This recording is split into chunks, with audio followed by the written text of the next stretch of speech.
Hello and welcome back to episode 2 of Between the 20s, the all sports podcast brought to you by the University of Chicago Sports Business Association. As always, I'm Bryce here today, joined by Amer and Mike. We're going to talk about week 1, do a little recap, and some waiver wire pickups for you today. Mike, Amer, how are you guys doing? I am doing great. Week 1 is almost totally in the books. Very excited to break it down with you two. I'm doing good. Week 1 almost wrapped up. I'm looking forward to the rest of the season. Let's get started. Good stuff, boys. So to give everyone a little bit of a preview before diving into it, we're going to go through each game by game, through the Sunday night games. We're recording this Monday night before the games. So we're going to give a recap of each one, some key takeaways, then at the end of the show, get into 2 different waiver wire pickups from each of our analysts here. So without further ado, let's step into the first game of the week. Packers defeated the Bears on Thursday night, 10-3. Mike, Amer, what are you guys' takeaways from this? So first of all, I think the number one takeaway from me is that Chicago's defense is still strong. And while that is important, you also see that the Green Bay defense can play as well. And that is going to be important down the line when you're making start-sit decisions for players playing against Green Bay. And I think those are the two main things. The other one, which we can discuss a little bit more, is sort of the breakdown of the Bears' use of their backfield. Yeah, I mean, my biggest takeaway from this is just not to panic after week 1, especially on the Packers side. With Aaron Rodgers, Aaron Jones, and Devontae Adams, all 3 of those guys had pretty off weeks, but when you're playing a great defense, that's what's going to happen. I think all these guys are still set it and forget it guys. Aaron Rodgers still a top 5 quarterback, Devontae Adams still top 3 wide receiver, and Aaron Jones still a top 12 running back. So in terms of the Packers, I think not much to worry about there. Yeah, you guys hit the nail on the head. Amer, just that's kind of the theme for all of fantasy this week. Don't overreact. It's just week 1. And to that end, Mike, you mentioned the Bears backfield. That's probably my key takeaway. David Montgomery only had 6 or 7 touches. He only played 38% of the snaps. But I don't know what you guys thought. To me, he looked like the strongest player offensively for the Bears that entire game. His 27-yard catch was a beautiful route, beautiful catch. I think eventually they're going to stop using the gadget plays so much, and game script will go his way. So don't freak out about David Montgomery after week 1. I don't know. I think even more with Montgomery is just the rushing totals. I mean, you have Mike Davis for 5 rushes for 19 yards. That's 3.8 average versus Montgomery's 6 for 18, which is a flat 3. I mean, if you see Davis taking some of Montgomery's rushing touches, that's definitely something to be afraid of, because it's clear that Tariq Cohen with 10 targets is definitely going to be the receiving back in this offense. That's fair. Yeah, I mean, I was a little bit concerned, a little bit more concerned about David Montgomery in this backfield than I was before the game. I am a little bit more concerned now just because we saw a little bit more of Mike Davis. I think it's pretty clear that David Montgomery is the best back in that offense, but I think it might take a little bit longer for him to stand out than we're hoping. Maybe so. All right. So I think also with Tariq Cohen, what's nice is that he had 8 receptions and 10 targets, and his longest was only 9 yards. So that means that if you're in a PPR league, you're definitely going to see Cohen get a lot of sort of short passes. And then, of course, I think once in a while he might break out on one of those, which can give you some major fantasy points. To that end, Mike, you actually went just where I was going. Tariq Cohen is actually, I think, going to be the most game script dependent. You mentioned there were 6 carries for David Montgomery, 5 carries for Mike Davis. Tariq Cohen had 0 rushing attempts. He was exclusively used in the passing game. Some of that might have been due to just kind of taking over Anthony Miller's role while he was dealing with a little bit of an injury, didn't have too big a role yesterday. So Tariq Cohen is probably going to be the most game script dependent in this backfield. I think that's fair, for sure. All right. So moving on now to the first of the 1 o'clock games. The Los Angeles Rams beat the Panthers 30-27 in Carolina. What are you guys' takeaways? For me, the biggest takeaway was that Darrell Henderson was a big disappointment with 1 rush for a total of exactly 0 yards. I mean, I thought that maybe he would be a good back to turn to, because obviously Gurley had his knee issues, but it seems that is definitely not the case going forward. Yeah, I think the biggest concern for me is the Todd Gurley, or the lack of Todd Gurley touches in the red zone, and especially on the goal line. Malcolm Brown got both of the goal line carries, and so I think that is a little bit concerning for Todd Gurley owners. They do look like they're scaling back his workload. He had 15 rushes for 97 yards, which is a solid workload, but not what you're really expecting from Todd Gurley. Yeah, I think you guys covered the backfield. Moving to that receiving core, I thought the biggest takeaway, Cooper Kupp looked pretty good. Didn't seem that the knee was bothering him at all. Flipping to the other side of the ball, looking at the Panthers now, I thought the biggest takeaway was just there was so much hype for Curtis Samuel coming into this year, and it was a really big letdown. 4 targets, 3 catches, 32 yards. And then DJ Moore was everything that I was really hoping he would be. 10 targets, 7 receptions for 76 yards, and he had Marcus Peters or Aqib Talib on him the entire day. So for the Panthers, that was my takeaway, that DJ Moore is the de facto number 1. And I think just going back to the Rams really quickly, their receiving core, Brandon Cooks, you got to look out for that because he only had 6 targets, only 2 receptions, and a long one for 24 yards. His total of 39 yards receiving. That's definitely something that I'm looking at going forward, especially if I'm a Cooks owner and I'm looking at it with a smile if I'm a Woods or a Kupp owner, because that means that the targets seem to be going the way of Woods and Kupp. Yeah, I mean, this is pretty much what we expected moving into the draft. You're definitely going to get these kinds of games for Brandon Cooks where it's like really not much production. I definitely think that in this game kind of confirmed it that Woods and Kupp are both much safer options. Robert Woods, of course, got his receptions, got his yards, and you should expect that every week with Robert Woods. Very high floor. I agree with everything you guys are saying. And with that, move on to probably the biggest surprise of Sunday's slate of games. The Titans beat the Browns 43-13 at the Dog Pound. Mike, I know you have big comments on the Browns here. What are you thinking from this game? I got to be honest. I love it because, everybody's just trying to overhype in the offseason. Everybody's trying to out-hype each other in the media. The Browns are going to be good, and then somebody else in the media says, they have to be better than that because we have Baker, we have Odell, we have Jarvis Landry as our number 2 receiver here. And then all of a sudden they come in and they really just – they don't put together a big performance, certainly not the performance that people were looking for on offense. Baker, 25 of 38, 1 touchdown, 3 picks, 64 quarterback rating. That's not the line people were looking for, but that's something you had to expect, and that's why I shied away from picking Browns in the draft because they were going to be overhyped and drafted way too high for their value. Look, I think Mike, you're overestimating week 1. I think you're overreacting a little bit here. I think it was a tough game. They played just as a whole. The whole offensive unit was not great. They had 18 penalties as a team, which is the most since 1951 for this Browns team. So that's not going to happen again. They've got to really fix that up. But I think this is more of an anomaly than what we're really going to see. The Titans defense is a lot better than people give them credit for. I think it is a little bit concerning, but for the guys that you've drafted, like the Odell and Nick Chubb, I think these guys are still top 5. At least for Odell, he's a top 5 wide receiver. I think Nick Chubb's still a top 10 running back. Nick Chubb owned that backfield. He got 17 rushes, and Odell had 13 targets. So I'm not too concerned about those guys. One guy I am a little bit concerned about is Baker Mayfield as a fantasy quarterback for your team. He had a lot of expectations. He was being drafted in the top 5 quarterbacks. I don't know if he ends up there after this game. And I think that top 5 is a little bit overhyped. Amer, I'm with you on this one. I think there is going to be a large overreaction. You mentioned that Odell had 13 targets. If you look at the peripheral numbers, a lot of guys actually, I think, are trending up. Odell did have those 13 targets, when 7 catches, 71 yards. Didn't find the end zone, but who did find the end zone was actually very encouraging to me. David Njoku. Njoku had 6 targets, only 37 yards, but did provide a touchdown as well. A little more production than I thought going into the season, particularly with Odell Beckham Jr. on that roster now. And Jarvis Landry always is going to get his share, coming more from the slot role. So before moving on, any quick comments on the Titans and their offensive explosion? Well, I had one more thing on the Browns before we move to Titans. Just I think Nick Chubb's performance was the one promising one that I could take from the Browns, because if in this sort of game where they're behind, he's going for 17 rushes for 75 yards, that's going to be your floor basically when you're plugging him into your into a running back slot.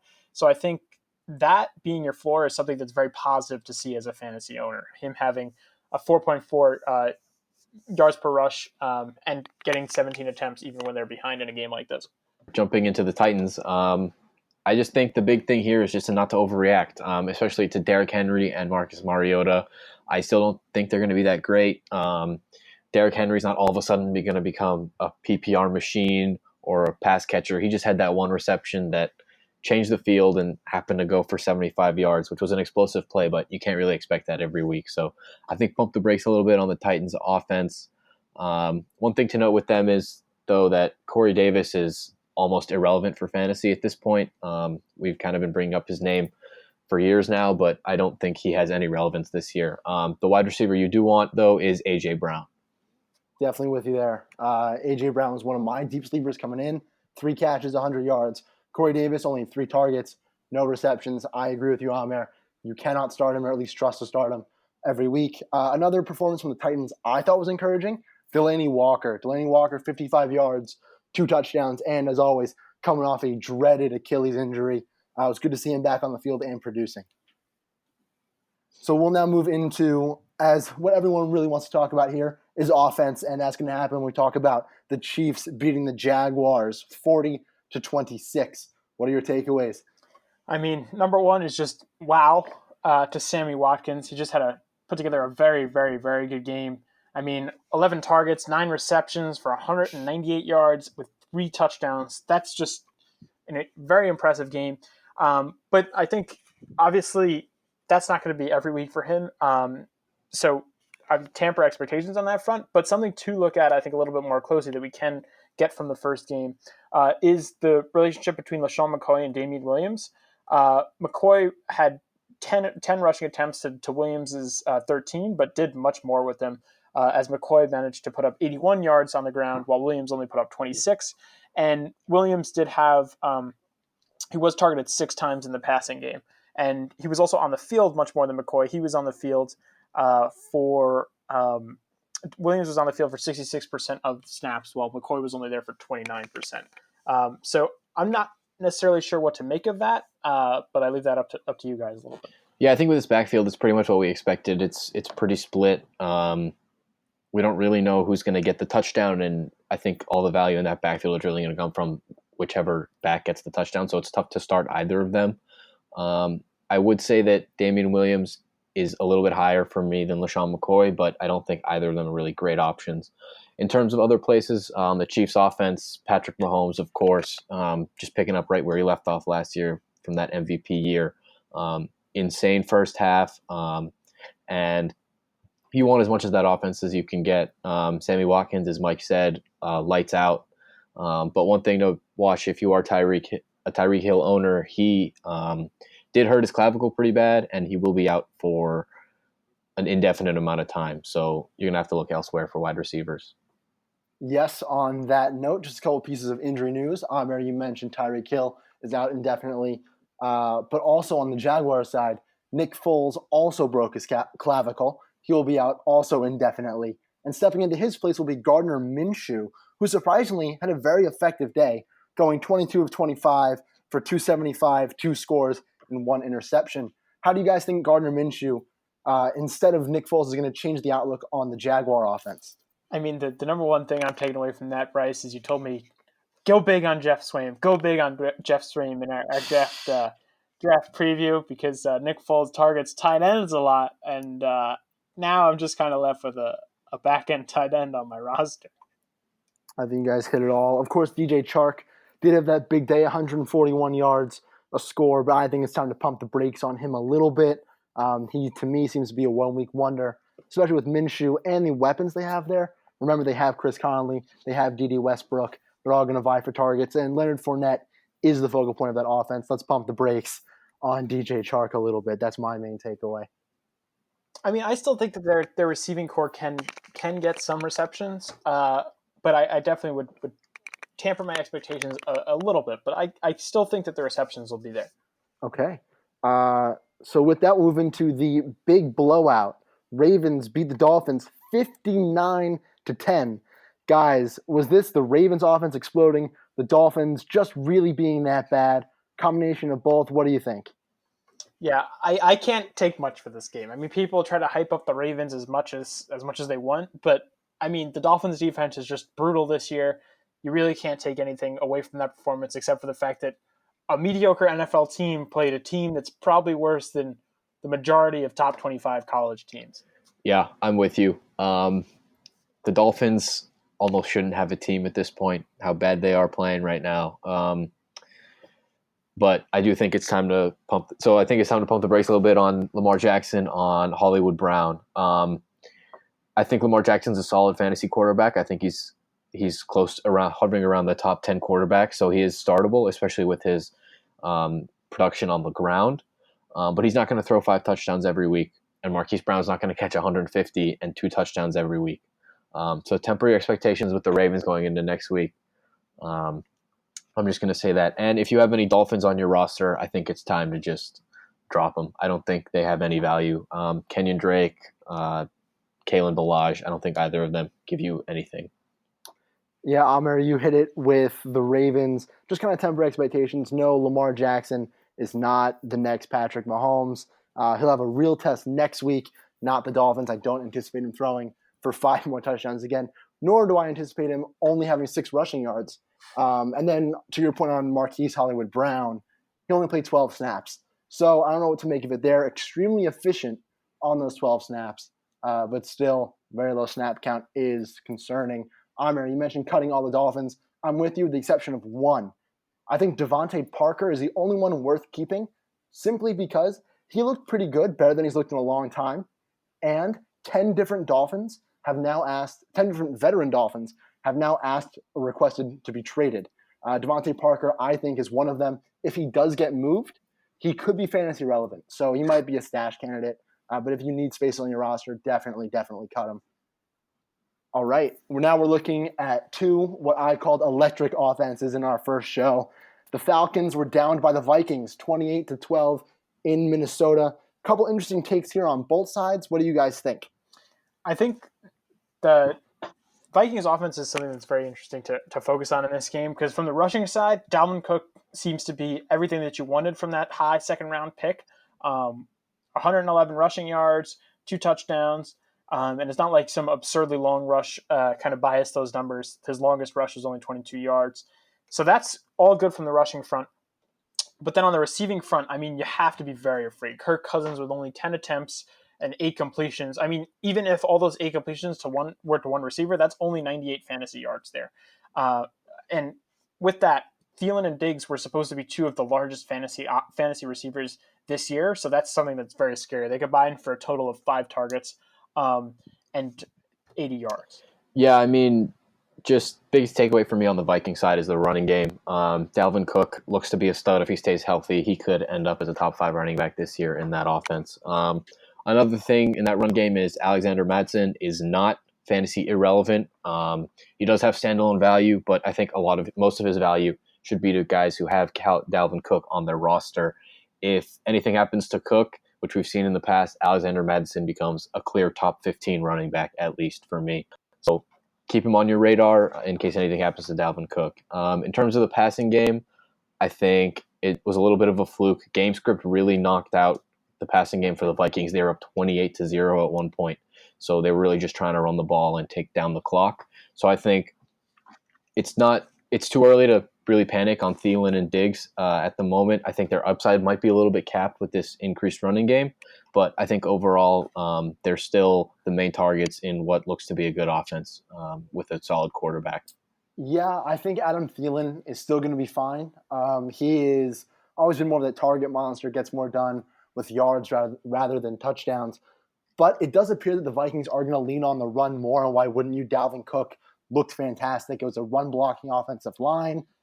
So Stephon Diggs, to me, I'm going to downgrade him from a high-end wide receiver 1 to more of a mid to low-end wide receiver 2 to more mid to low-end wide receiver 2 because he is a little more touchdown dependent than Adam Thielen is. And if they're not going to throw the ball as much as last year, I don't know how much I'm going to trust him week to week. Obviously, you drafted him as your wide receiver 2. Keep it going if you have him still. I got burned by him this week with only 5.7 PPR points, 2 catches, 37 yards. So it is something to be wary of. Amir, you mentioned upside being capped. I agree with you. More so for Diggs than Thielen. So we covered the Vikings. The Falcons had a bit of an interesting game too. 3 quarters of just about nothing. And then Matt Ryan somewhat took off there in the fourth quarter, finishing with 304 yards, 2 touchdowns, and 2 picks. Those 2 tuds did go to one to Calvin Ridley, one to Julio Jones, somewhat surprisingly, knowing his track record. Anything from the Falcons side of the ball for you guys? Here, do you mind if I just jump in with some Vikings stuff about Thielen and Diggs? I think the biggest thing I don't agree with what Bryce said is just that Diggs is a little bit dropping him a little bit lower. I think if he's coming into, I read a stat, if he's coming into the week with an injury, he averages about 7 PPR points per game, which is a lot worse than when he comes in healthy, which kind of seems obvious, but his production when he's healthy and does not have an injury designation for the Sunday game, he produces about 15 PPR fantasy points per game. So if he's healthy, I still think Stephon Diggs is in that mid to top end wide receiver 2. Advanced analytics. I agree with that for sure. Go ahead on the Falcons, Mike.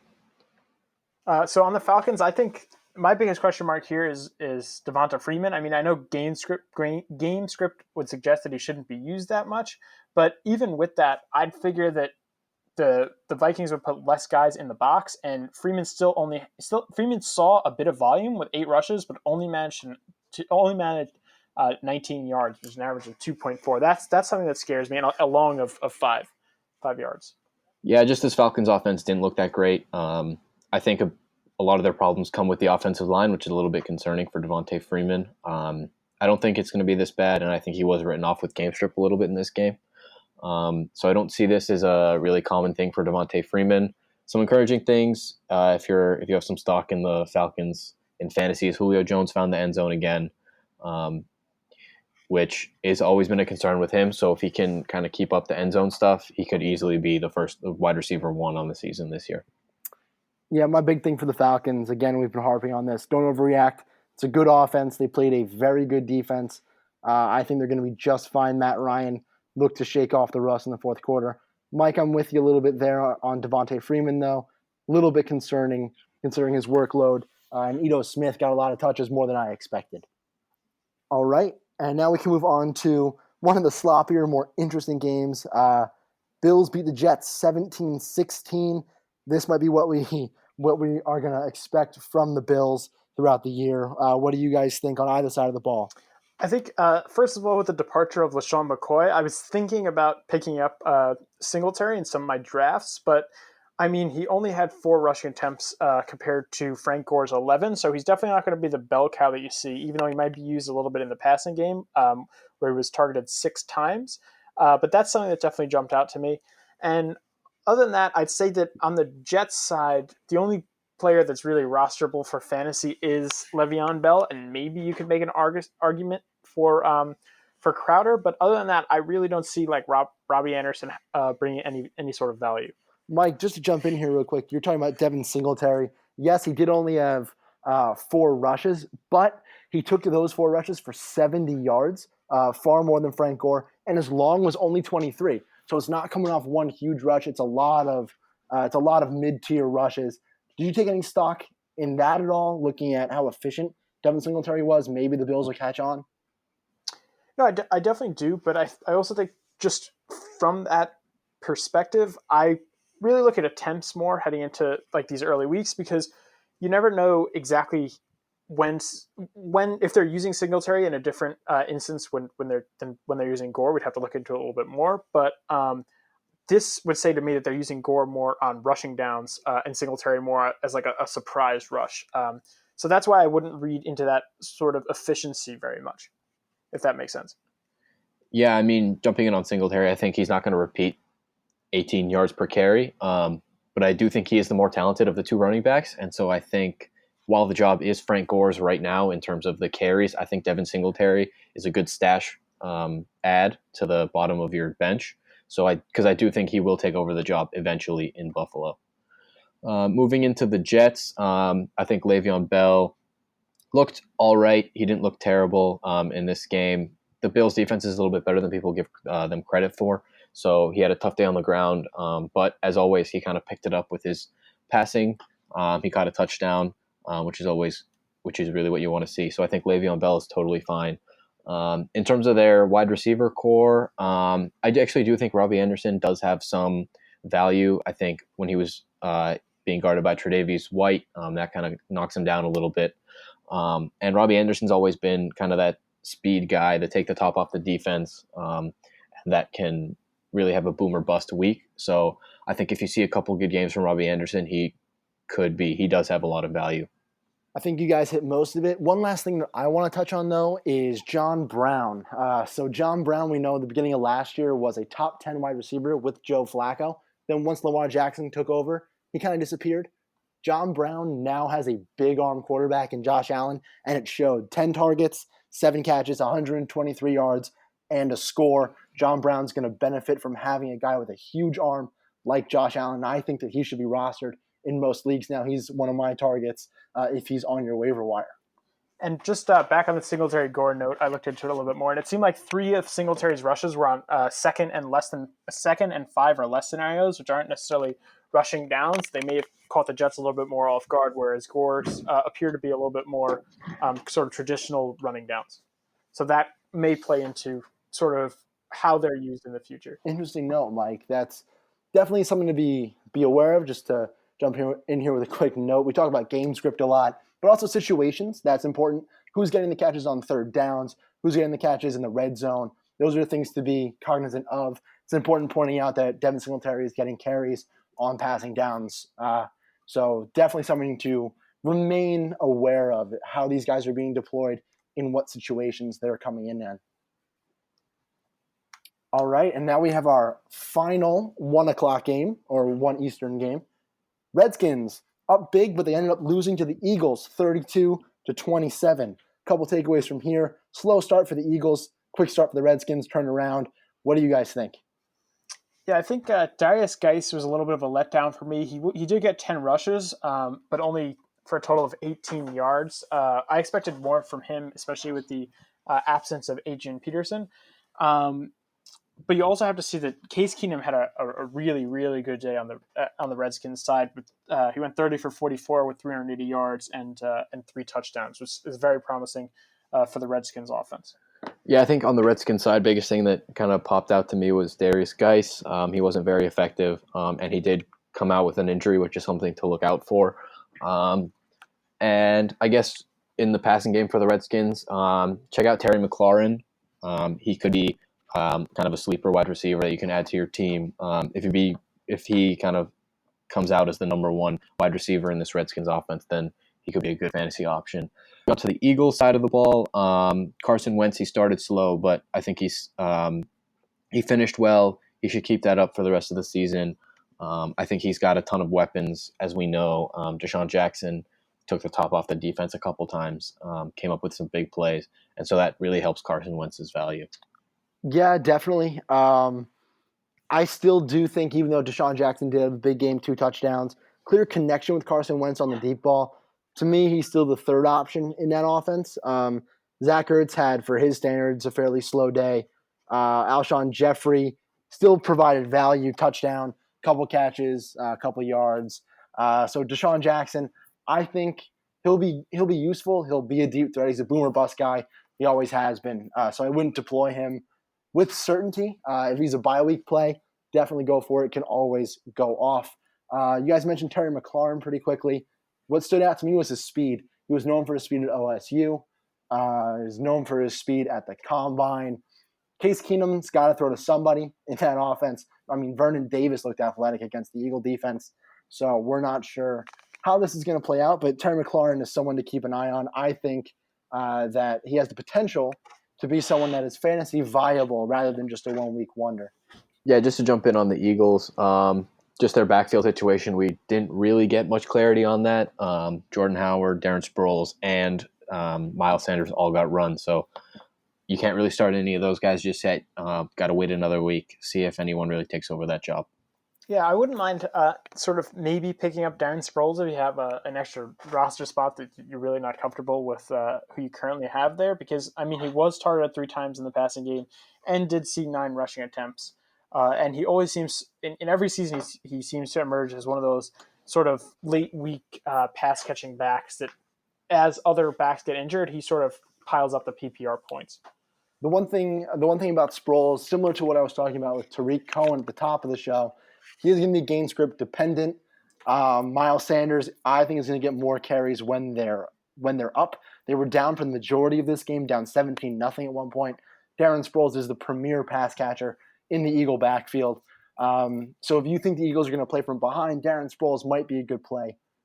Otherwise, be aware of what game script is going to look like. Miles Sanders could prove to be a little bit better moving forward. Okay, now we're starting with the late set of games. And the first one is an OT thriller. Chargers defeat the Colts 30-24. A lot going on here. Austin Eckler, Jacoby Brissett, a couple offseason news fill-ins with the Andrew Luck retirement and the Melvin Gordon holdout. A lot to take in here. What do you guys think?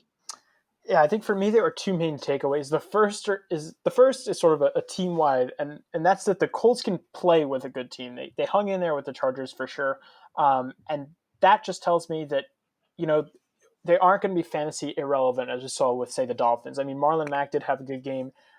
T.Y. Hilton also had a very good game. So just that's kind of broadly how I see the Colts right now. But as for the Chargers, I mean, I don't think you can understate the performance of Austin Eckler in the absence of Melvin Gordon. It seems like he's going to be the guy in that backfield. Yeah, I mean, Austin Eckler, superstar yesterday. He got a lot of rush. He got a lot of catching down work. So he's got a ton of volume. As long as Melvin Gordon's out, Eckler should be top 15, top 20 running back and should be a weekly start. As we saw also, Justin Jackson does have some value. He got a couple of rushes and he did a pretty good job with his touches, but definitely not as good as Austin Eckler for fantasy purposes. On the Colts side, they looked pretty good. Their offense looked good. A little bit concerning with Marlon Mack was just he wasn't great in the first half. He only had 8 rushes for 21 yards in the first half until they kind of started force feeding him in the second half and overtime. So that is something to look at. But he did make up his poor first half with a 63-yard touchdown run. So he does have that explosive play in him. And, of course, T.Y. Hilton had 8 receptions for 87 and 2 touchdowns. So it looks like he is not missing Andrew Luck that much in terms of fantasy. Yep, T.Y. was big for me. 87 yards, 8 catches, 2 touchdowns. T.Y. didn't seem to suffer. One of those touchdowns was also basically created by him. Broke 2 tackles, went to the house. Austin Eckler, of course, don't expect him to put up 140 all-purpose yards, 3 touchdowns every week. But Amer, I agree, definitely top 15 running back, definitely running back 2 value or better, as long as Gordon's holding out. And on that note, just some news that came out prior to week 1. Melvin Gordon said he plans to come back between week 6 and week 8. He doesn't have to report He doesn't have to report until week 10, at which point his contract will toll. Do remember though, Le'Veon Bell also said he would come back between week 6 and week 8. So we'll have to monitor the situation as it goes. But until then, Austin Eckler, absolutely a fantasy starter. Okay. Now we'll go into the Bengals losing 21-20 to the Seahawks. Bengals looked better than a lot of people expected. Some injury news going in, though. Joe Mixon left this game early with an injury. He is on track and expected to play week 2. What do you guys think from this game? Yeah, I mean, the Joe Mixon injury was a little upsetting for Joe Mixon fantasy owners. But aside from that, I mean, you have to look at John Ross and really appreciate that performance and sort of maybe consider him a viable fantasy option going forward. But I think that's really all I see on the Bengals side. Tyler Boyd kind of had a average performance, 8 receptions for 60 yards, averaging only 7.5 yards per reception. So nothing nothing really all that notable about that performance, but it's decent value for where he was drafted. And then on the Seahawks side, I really like Chris Carson seems to be powering that offense. I think Bryce sort of called that in our pre-draft podcast. So definitely like the Chris Carson performance. Just to correct you, want to give credit where credit's due. That was Amer. I was pretty low on Chris Carson. I was pretty low on Chris Carson. Amer, you thought Chris Carson was RB1. This was a good matchup for him. Boys. I did save the day with two touchdown runs. But now getting back to it, Amer, I'm sure you have something on Chris Carson, but any news and notes that you have? Yeah, we can start with Chris Carson. He did have an inefficient day on the ground. He just averaged 3 yards per carry, but he was good. He was used in the red zone. He had two touchdowns. And I think the biggest news with Chris Carson is that he got 7 targets, which was second on the team. And if he can really get involved in the passing game, he had 6 receptions yesterday. If he can really get involved in the passing game, I think sky's the limit for this guy. I think if he really takes on that pass catching role as well as his high volume in the running game, I think he'll be a great running back this year. Another guy for the Seahawks I wanted to talk about was DK Metcalf.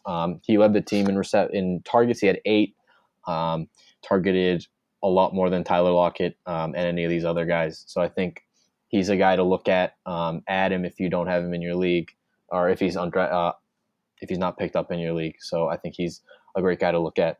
On the Bengals side, you guys mentioned it. John Ross had a big game, 12 targets, 7 receptions. And he's a speed guy. He's got a lot of speed. He showed off the combine record for the 40-yard dash. And so he can definitely take the top off the defense, which he showed yesterday. I just think he's might be a little bit too boom or bust. So I still think that Tyler Boyd is the number 2 behind AJ Green in this offense. And in terms of their running game, with Joe Mixon has that ankle injury. It looks like he's going to be okay. He's day-to-day at the moment, should be back for week 2. But if anything more happens to Joe Mixon, if he has a setback, Gio Bernard is the guy you want in that Bengals backfield. Definitely Gio Bernard. But my 2 takeaways are actually both negative and both come from the Seahawks side of the ball. Russell Wilson only threw the ball 20 times. This game was close throughout. It's not a game script thing. Perhaps last year wasn't an aberration, and Russell Wilson is not going to throw the ball a lot again. And then another big negative for me, Tyler Lockett. Amer, you mentioned Chris Carson got 7 targets. DK Metcalf, 4 targets. 8 targets. 8 targets, 4 catches, excuse me. Tyler Lockett had 1 reception. It did go for a touchdown, but that is extremely disheartening from the guy that was supposed to take over in this offense. I don't know what to make of Tyler Lockett right now. Could be a week 1 overreaction. But 1 catch against a lackluster Bengals secondary, it's not what you want to see, especially at home from Russell Wilson's supposed number 1 guy. And I think just on Chris Carson, really quickly, going down the line, I mean, I'd be skeptical of him as a fantasy owner. I mean, I think for the first, say, 6 weeks, he's definitely going to be a very highly ranked running back. But you got to wonder, I mean, being so active in both the run game and the pass game, and he's going to be taking a lot of hits because they really don't have sort of passing options when they're looking away from Carson. So I definitely question just sort of the breakdown potential as the season goes on for Carson, just because they have that sort of no other offensive weapons, especially with considering Lockett's performance this week. Yeah, I see that as a concern for Chris Carson. He missed a couple games last year. I don't think that's too much of a concern, but if you are concerned about that, Rashad Penny, obviously the guy to have to back up Chris Carson. Definitely. The last thing to mention, you mentioned Rashad Penny. Rashad Penny looked terrible. I think he only had 6 totes, not a lot of yards. Chris Carson is the number 1. It's not going to be a timeshare. So that is something to think of. So think of Rashad Penny now as a handcuff. He's a handcuff, and he's not like an Austin Eckler change of pace back. At least when Austin Eckler had Melvin Gordon on the starting lineup. Moving forward, one of the bigger blowouts of the day in Dallas. Cowboys beat the Giants 35-17. Giant offense looked a little bit better than we thought. The defense is going to be the problem there. What do you guys think, Cowboys or Giants? I mean, for me, the first thing I'm going to start questioning is just sort of Saquon Barkley, is he going to be able to perform week in, week out as we expect him to? I think from a PPR perspective, he definitely is going to get some short receptions, but I mean, just from a game script perspective, I don't see the Giants being ahead in very many games, as sad as that is for myself as a Giant fan. So you're going to have to question exactly how many rush attempts he's going to get. And if he's not rushing the ball, are they going to use him sort of 4 yards in the passing game if you're in a standard league? I still think in PPR league, he's a great play because he's going to get sort of a lot of those short passes. But the question is he going to be able to turn them into more going later into the season? That's at least point, what I see Mike, from the Giants side.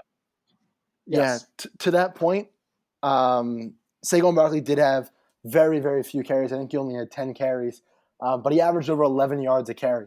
So still incredibly efficient. It was propped up by a larger run, but I don't think that volume is going to matter for him. He's that good. And you're mentioning short yardage passes. That target share is going to go up. Quick piece of news this morning: Sterling Shepard went into concussion protocol. He's not expected to be back for week 2 as it stands right now. So Saquon Barkley could look to have more targets as Sterling Shepard's goes down and Golden Tate is still out. Yeah, in terms of the Giants, I'm not too concerned about Saquon Barkley. I still think he's going to be a stud. Still, he's going to probably finish the year as a top 5 running back. So nothing to worry about there. For me, the biggest takeaway with this Giants game on that side of the ball is Evan Ingram. 11 receptions, 100 yards and a touchdown. That's huge. I think he could really elevate himself into top 4, top 3 tight end this year if he keeps that up. So everything looks good for Evan Ingram going forward. On the Cowboys side, Dak Prescott showed up, 400 yards, 4 touchdowns. He's a good guy to stream if he's not owned in your league next week. And if you have him, he could be a full year starter. For their running game, I think you might be a little bit concerned when you see that Ezekiel Elliott and Tony Pollard both had 13 rushes each. But Ezekiel Elliott was much better with his touches. He did score. And I think this was just because Elliott had some time off. He wasn't at training camp. He didn't play any preseason games. They were just trying to get him back into the offense. So I think nothing to worry about with Ezekiel Elliott there. Still top tier running back. And in terms of the receiving game, looks like kind of what we expected. Amari Cooper leading the way in terms of fantasy. But Michael Gallup is a guy that you should check out if he's not rostered in your league. He had 7 receptions for 160 yards. He's going to be a big target for Dak Prescott this year. The way that I'm going to treat the Cowboys is similar to the Ravens this week. I think a lot of guys – Dak Prescott threw for 4 touchdowns to 4 different receivers. A lot of people are going to be fantasy relevant because of that, especially someone like Randall Cobb, 5 targets, 4 catches, 69 yards, and a score. But the Giants might be the only defense – the Dolphins might be the only defense worse than the Giants. I think we got to give it another week to really see how the receivers are going to play out. You know what Cooper is going to do. Michael Gallup is interesting. 7 catches, 158 yards, more catches than Amari Cooper. So I agree with you, Amer. Michael Gallup is someone to keep an eye on. But this whole Cowboys offense, with the exception of Zeke, I think we have to wait one more week before really touting them as a phenomenal offense. Yeah, no, I think just going back to the Evan Ingram front, I agree with everything you said about the Cowboys sort of offensive week going up against the weak Giants defense. But going back to Evan Ingram, I think he really has the potential to be the number 1 target as a tight end on his the number 1 target on his team as a tight end, which is something that I think few, if any, tight ends can sort of claim. I mean, even Travis Kelce sort of has Tyreek Hill there, and then. Even of those top 3 tight ends, it's all sort of questionable whether they are the number 1 pass catcher in their system. But I think Evan Ingram could be a clear number 1 in the Giants system, especially if Sterling Shepard misses time. All right. All good notes, Mike. All good notes, Amer.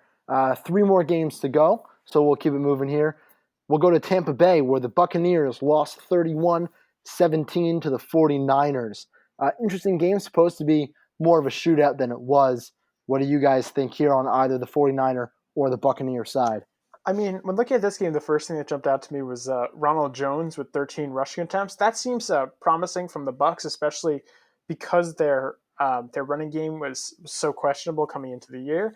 But with good rushing comes sort of a lack of receiving in this case for the Bucks, because Jameis Winston only had 194 total yards and wasn't necessarily all that efficient. He was only 20 for 36.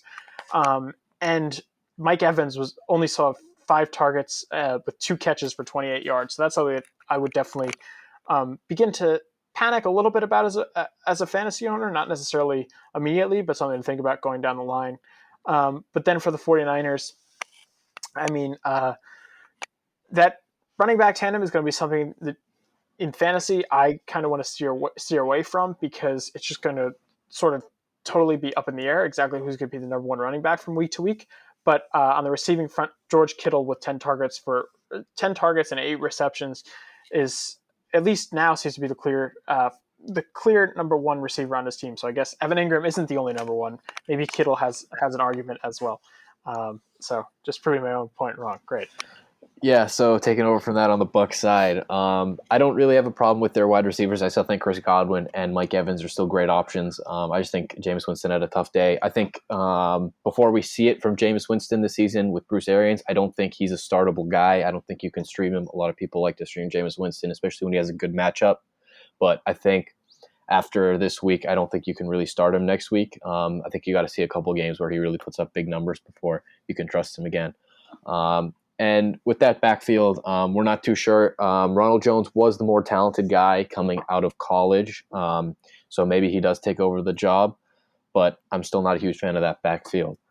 In terms of the San Francisco offense, their running back did look like a split committee until Tevin Coleman went out with an ankle injury. He is expected to miss multiple weeks, so Matt Breida is elevated to their number one running back, but another guy that is going to get some work in that backfield is Raheem Mostert. He's a guy you should be rostering, and it will still be a split backfield between Matt Breida and Raheem Mostert. In terms of their pass catchers for San Francisco, not much to say there that hasn't already been said. It's definitely George Kittle's job. He's clearly the number one guy, and he would have had a much better week, but he had 2 touchdown passes that were called back for penalties. So expect him to get more scores than you saw yesterday. I think we're all in agreement with Kittle here. Kittle should really be the only receiving option owned in the San Francisco offense, or at least started. You never know who might break out at any moment in that San Francisco offense. I do want to touch on the other tight end in this game, though, O.J. Howard. I know all three of us were very high on O.J., particularly Amer, me, and you. It was a lackluster debut for him. 4 catches, 33 yards, and he fumbled in the red zone. To that end, they were in the red zone several times, and he wasn't even on the field. It was Cameron Brate. That is concerning. I still think O.J. Howard is a top 5 tight end moving forward. This would be a classic overreaction. But those red zone snaps are something to keep in mind. Yeah, I mean, Jameis Winston threw 2 touchdowns to Cameron Brate. They were both nullified by penalties, which is a concerning thing. And O.J. Howard had a pretty tough game. As you said, he fumbled. He also had a catch go off his hands that was then intercepted. So not a great start for O.J. Howard this year. Yeah, hopefully it's rust. I know we talked about this in the first show. I have a lot of shares of him. We're pretty high on him. I think he's going to be just fine. Just needs to shake off the rust a little bit more. Okay, and now the final and maybe most electrifying 4 o'clock afternoon game. Lions and the Cardinals tie at 27 apiece, each scoring a field goal in overtime. Cardinals looked terrible for 80% of this game. Kyler Murray turned it on when he had to. Some interesting takeaways here. What do you guys think? Yeah, first, I want to say that it's sad to see Kenny Golladay really not be the main receiver. That was kind of what I was hoping for him, because he sort of had one of those sky is the limit potentials coming into this year.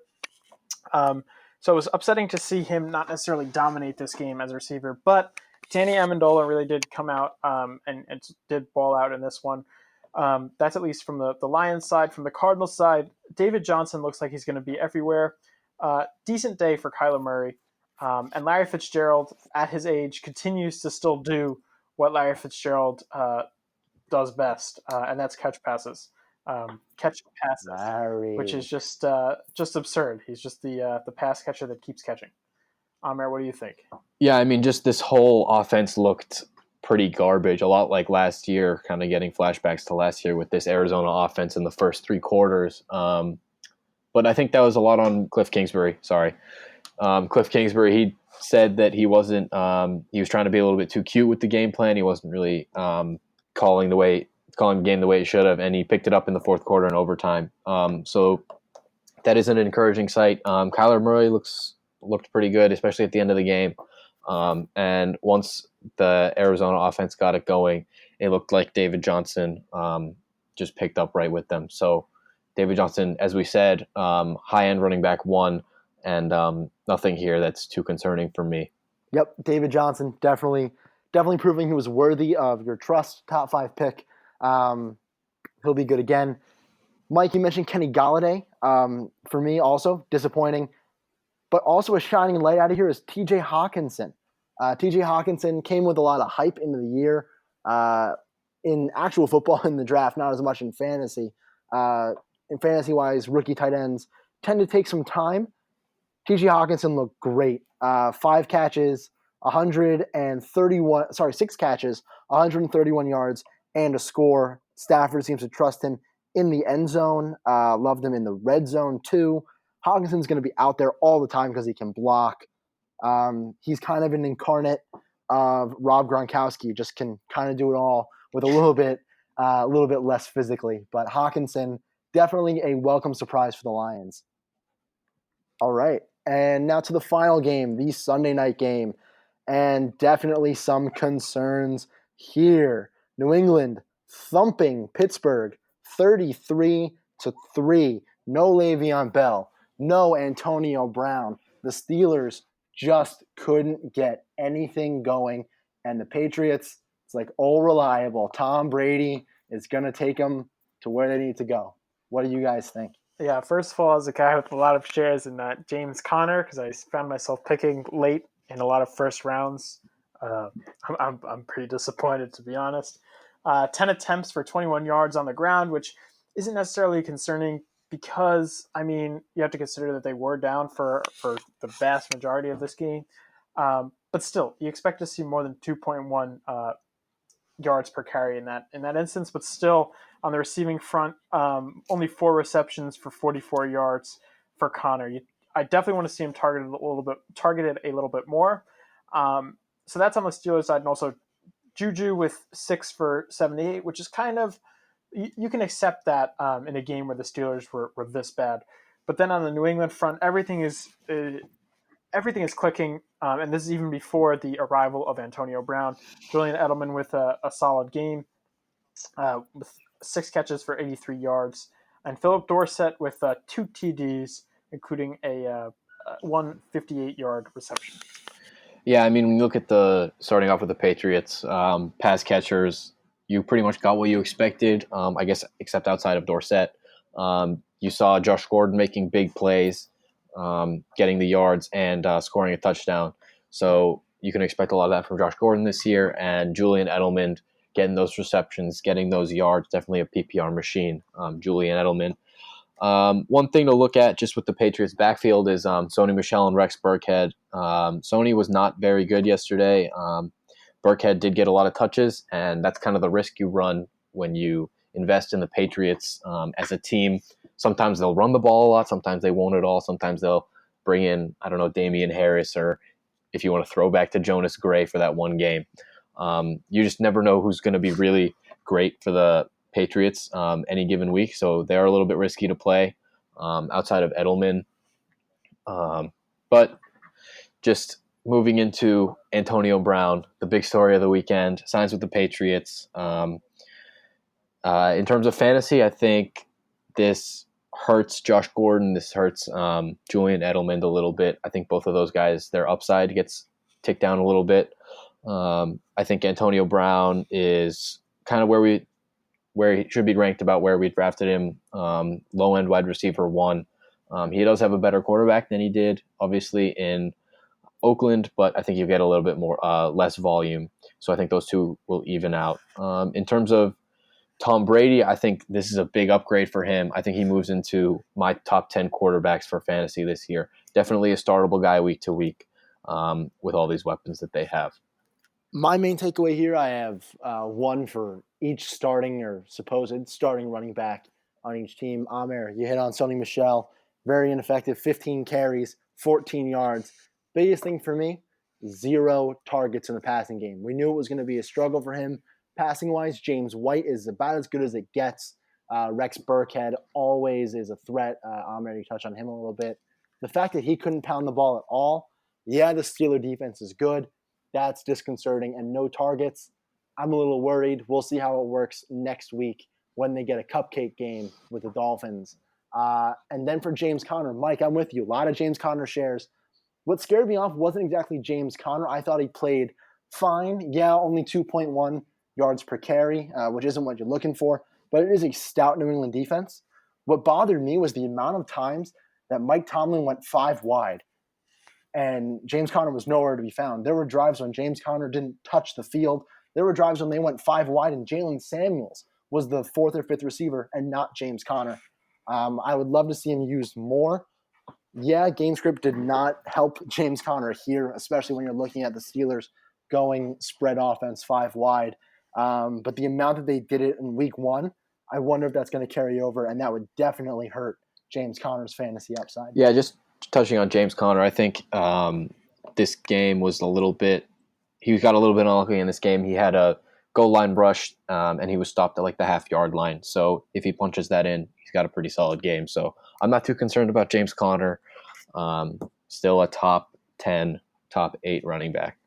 Definitely. I do want to share he did a 10.5 PPR fantasy points, and yep, he did fall, as you said, tragically, about a half-yard, maybe half an inch short of scoring and giving fantasy owners a pretty good running back 2 value day on a day when he really shouldn't have had that. And just on the James Conner note, he was on the field for only 46% of the Steelers snaps. That just to put that in perspective, David Johnson, who is like a comparable, probably one running back slot higher, David Johnson was on the field for 87% of the Cardinals snaps. So there's definitely sort of a little bit of a usage fear that you should have after week 1 of James Conner. Okay. That's going to wrap it up for the recap portion of the show. We hope you enjoyed that. Now we're going to slide into our waiver wire pickups for week 1 to week 2. So the way this is going to work, we're all going to give our top 2 waiver wire pickups for this week. Again, this is all going to be in half PPR formats, or really any format. We're going to go one by one. Each one's going to give our first one, then our second one, just then, a quick 1 or 2 sentences on why you think each guy is worthy of a pickup. So with that, Mike, who's your number 1 waiver ad for this week? My number 1 is Chris Conley of the Jacksonville Jaguars. He was targeted 7 times with 6 receptions. And what I find especially promising about that stat line, 97 yards I should say, what I find especially promising there is that he averaged 16.2 yards per catch, and his longest was only 21 yards. So it wasn't like there was one huge play that was biasing him, but he really got consistent sort of mid-range targets for, say somewhere in the low to mid-teen yards, and he also found the end zone with a touchdown. So going forward, despite the departure of Nick Foles, I think that Chris Conley might be the 1 or 2 wide receiver in Jacksonville, which is very promising. Interesting take. So we're looking at one of the newer faces in that Jaguar offense. Amer, now moving to you. Who is your number 1 waiver ad? My first waiver wire pickup this week is Adrian Peterson. We touched on the Darius Geis injury recently. He has had some tough luck with injuries last year with the ACL. This year, first game back, he has picked up another injury. He is expected to miss time. So I think this is Adrian Peterson's backfield, at least from the rushing point of view. I think he's got that job. And I think, he's going to be a solid option. Just to share with that, Adrian Peterson this week was a healthy scratch. So even though he did not play, there were no injury concerns there. So Adrian Peterson is Amer's number 1 pickup, especially if you need running back depth. For me, I touched on him a little bit in the second to last game. TJ Hawkinson, tight end is perennially a tough position to find a stud guy at. Again, Matthew Stafford showed he trusted him. 9 targets, 6 receptions, a lot in the red zone. Got one in the end zone too, over 100 yards receiving. Hawkinson's going to be on the field. I think that he's worthy of a pickup. If anything, just to keep him on your bench as a tight end too, if you want a tight end too. Maybe wait another week if you want, if you're a little more cautious, to see how he plays against not the Cardinals. But I think he showed enough trust with Matthew Stafford to warrant a pickup at a lackluster position. All right, now moving back through it again. Mike, who's your second pickup? So we're going to go through 6 here in total. And Mike, this is your second. Like you, I'm going to pick a Lions pass catcher for my waiver wire pickup this week. I'm going to go with Danny Amendola, the number 1 receiver for the Lions this week. He saw 13 targets and caught 7 passes for 104 yards and a touchdown. I think particularly why this is promising is because we had Galladay ranked as sort of a top 50 player in fantasy. And if he's not necessarily getting all of the Lions targets and they're going a bit more to Danny Amendola, then all of a sudden Amendola has that value just because the Lions are going to pass the ball so much. They tend to be in a more of a passing offense. They had 385 yards in the air and 116 yards on the ground this week. So Danny Amendola is my pickup for the week, owned in only 3.4% of ESPN leagues. So I'd definitely go Amendola. Good take. We're going back-to-back Lions there. And Mike, you hit on something very important that I do want to share. Everyone that we're talking about today, all 6 of these players are owned in under half of all ESPN leagues. So we're trying to pick guys that are going to be available in the majority of leagues here to try to give most of our listeners a chance to capitalize on these guys. Amer, 5th guy overall. Who's your number 2? Coming down to my next waiver wire pickup, I have Mecole Hardman, wide receiver for the Kansas City Chiefs. As we talked about earlier, Tyreek Hill out with a clavicle and sternum injury. He's going to miss some time. He actually spent some time in the hospital, so it is not going to be a quick recovery for Tyreek Hill. That will put Mecole Hardman into the 2nd wide receiver role for this Chiefs offense. Anything you can get with the Chiefs is going to be good. Hardman's a speedster. He's got a ton of upside, I think. And especially if Sammy Watkins gets hurt, Hardman is definitely the guy you want in this Chiefs offense. Amer, I like the theme. Amer going with 2 different injury replacements in Peterson and Hardman. I like where you're going with this. Now for the 6th and final guy, my second waiver wire ad. We touched on him too. Cincinnati receiver John Ross. John Ross was always predicted to be a breakout candidate. Each of his last 3 years, couldn't get it done. Guys tend to break out in their 3rd year. New coaching staff with Zach Taylor. I think John Ross is made for this offense under Zach Taylor. And while A.J. Green is out, John Ross is going to be on the field. So that's going to be another 2 or 3 weeks minimum of time for John Ross to really show his case and more incentive for him to go out and show out. So John Ross, definitely keep an eye on him. And I would recommend picking him up as a flyer on your waiver wire. All right, so that's going to wrap up the show today. Hope you enjoyed the recap and our waiver wire editions. We'll do this every week, just to get you caught up on all the latest news, our takes, and then how to best go forward in fantasy. As always, Mike, Amer, thank you both for being here. I know I enjoyed this. Thank you to all the listeners for sticking with us through this hour, and good luck with your fantasy football season.